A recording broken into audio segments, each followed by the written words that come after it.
थे, पंडित थे, उनकी पत्नी धुंधली, उनके कोई संतान नहीं हुई, पुत्र नहीं हुआ। तो पुत्र के दुख से बहुत दुखी रहते थे। जब वो कहीं काम से पंडित जी निकलते तो लोग देखते उनका मुंह, किसी काम के लिए जाते हो तो लौट जाते थे, क्योंकि निपुत्री का मुंह देख लिया।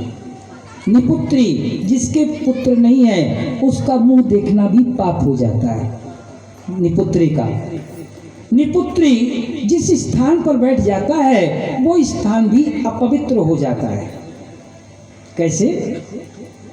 उदाहरण है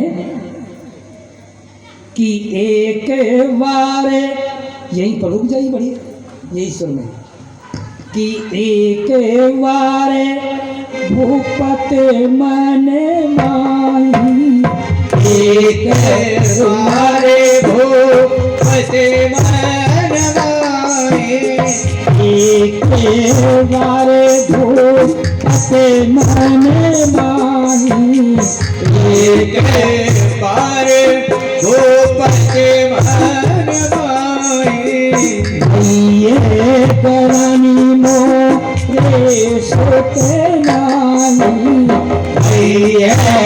लाने मोरे सुत नाही, भाई गलानी मोरे सुत नहीं। बच्चा ना हो, किसी बहुत से हो जाता, नहीं हो पाते, बालक नहीं हो पाता है तो कभी कभी बड़ा कष्ट होता है, रोज नहीं होता है, कभी कभी। एक समय की बात है, दशरथ जी इंद्र के दरबार में गए तो हमारा संबंध भारत का जैसे अब पूरी दुनिया में बन रहा है, पूरी दुनिया सम्मान कर रही है, उस समय भी सुरपति सुरधर आगे से ही और अर्ध सिंहासन आसन दे। ये हमारा वो भारत वर्ष है कि स्वर्ग में भी डंका बजता था, वहाँ भी देवराज इंद्र अर्ध सिंहासन रिक्त कर देता था, खाली कर देता था। दशरथ जी वहाँ से चलने लगे तो देवराज इंद्र ने उस स्थान को जल से शुद्ध करना चाहा जहाँ दशरथ जी बैठे थे। अचानक दशरथ जी की दृष्टि पड़ गई। दशरथ जी ने पूछा कि देवराज इंद्र, क्या आपने स्थान को शुद्ध क्यों किया? क्योंकि आप जाओ और फिर हम गंगा जल से सिंचित करें, शुद्ध करें कि ये लोग बैठे थे, क्या आप अपवित्र थे? तो दशरथ जी ने पूछा तो देवराज इंद्र ने कहा कि महाराज क्षमा करना, आप निपुत्री हैं, आप निपुत्री हैं। तो निपुत्री जिस स्थान पर बैठ जाता है वो स्थान अपवित्र हो जाता है। तो एक बार पूज्यपाद गोस्वामी तुलसी जी ने एकांकी शब्द का प्रयोग किया। एक बार, अनेक बार नहीं, एक बार भूपत मन माही। ये उसी समय पर जब अपने भवनों में आए तो एक बार उनको बड़ी गिलानी हुई कि मेरे कोई पुत्र नहीं। तब गुरु ग्रह गए उन्होंने कि मेरे बेटा नहीं। बताना चाहिए, आपको कोई कष्ट है, कोई पीड़ा है तो पहले आप अपने गुरु से कहिए। गुरु नहीं थे, जगत गुरु बैठे हुए हैं, बिहारी जी बैठे हैं, उनसे कह दो, कोई उनसे कह दो पहले। आज आत्मदेव ब्राह्मण है, वो कोई फल बीज वृक्ष लगाता था, वो फलहीन हो जाता था, किसी गाय को बांधता था, वो बंध्या हो जाती थी। आज प्राणी को दो काम विशेष करना चाहिए, दो काम बहुत जरूरी हैं। आप फैक्ट्री खोलते हैं, आप कोई यानी मशीनरी लगाते हैं, आप व्यापार करते हैं, मगर अपने जीवन के लिए आपको दो काम करना चाहिए, बहुत जरूरी हैं। वो दो काम कौन से हैं? एक तो आपको फलदार वृक्ष लगाना चाहिए और एक घर में गाय पालना चाहिए। आपको अपने सत्कर्मों को, अपने पुण्य को देखना है। आप आगे वाले पुण्य को देखना चाहते हैं, धर्म का आप यानी देखना चाहते हैं, तो आप एक वृक्ष लगाइए और एक गाय को पालिए और देखिए आपके यहाँ वो बछड़ा देती है, वो आपके यहाँ फल देता है या नहीं देता है। ठीक है, आपके घर में जगह नहीं है, आप गौशाला कोई चिन्हित कर लीजिए, उसमें दीजिए, वहाँ पालिए। आपके पास जगह नहीं है तो बहुत से भी हमारे भारत में इतना भूखंड है कि वहाँ और भी 135 करोड़ आबादी हो जाए तो कोई कमी नहीं आएगी।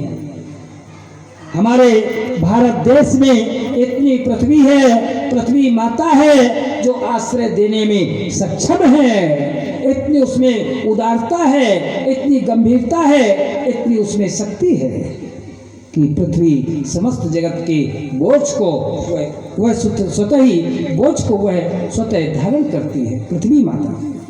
तो सज्जनों, देवियों, उधर वह आत्मदेव ब्राह्मण कोई वृक्ष लगाता, फलहीन हो जाता, किसी गाय को बांधता, बंध्या हो जाती, अपने पितरों को जल देता तो वो जल भी नहीं लेते।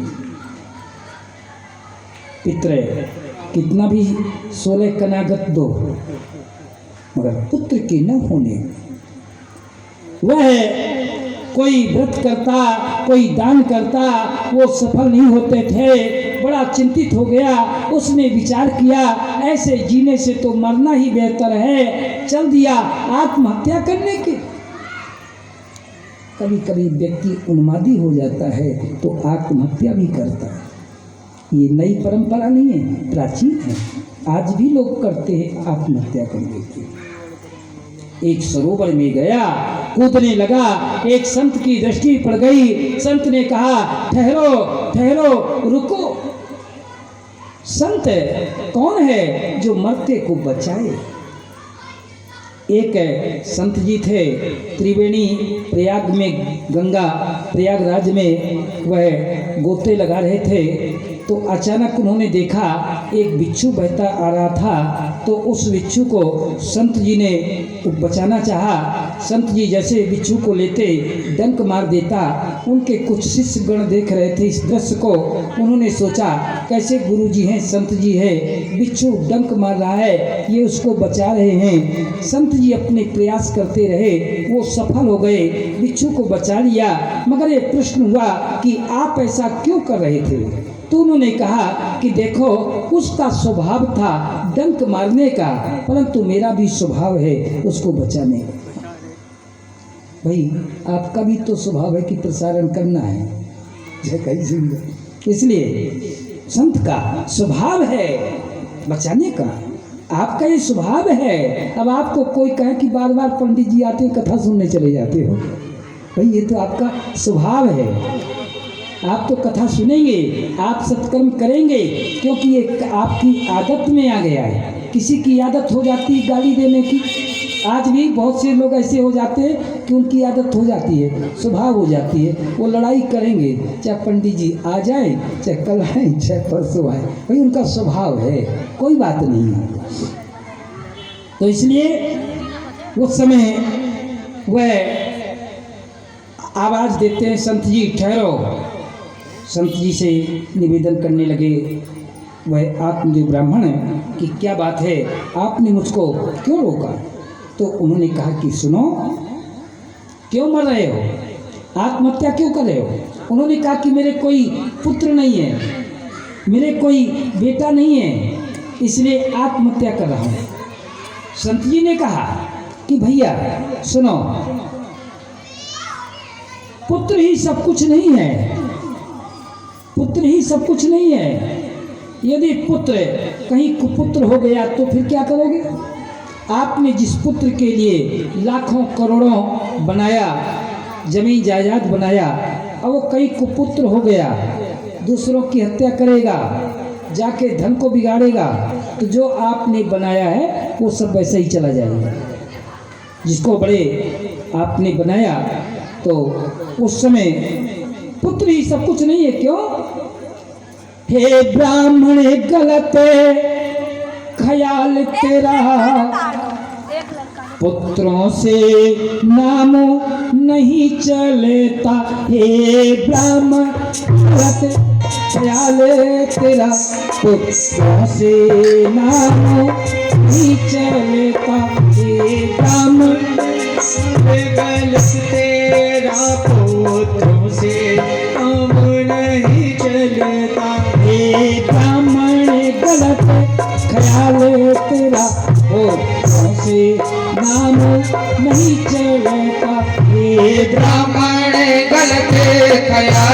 तेरा, पुत्रों से काम नहीं चलता। जो होवे पुत्र कहीं,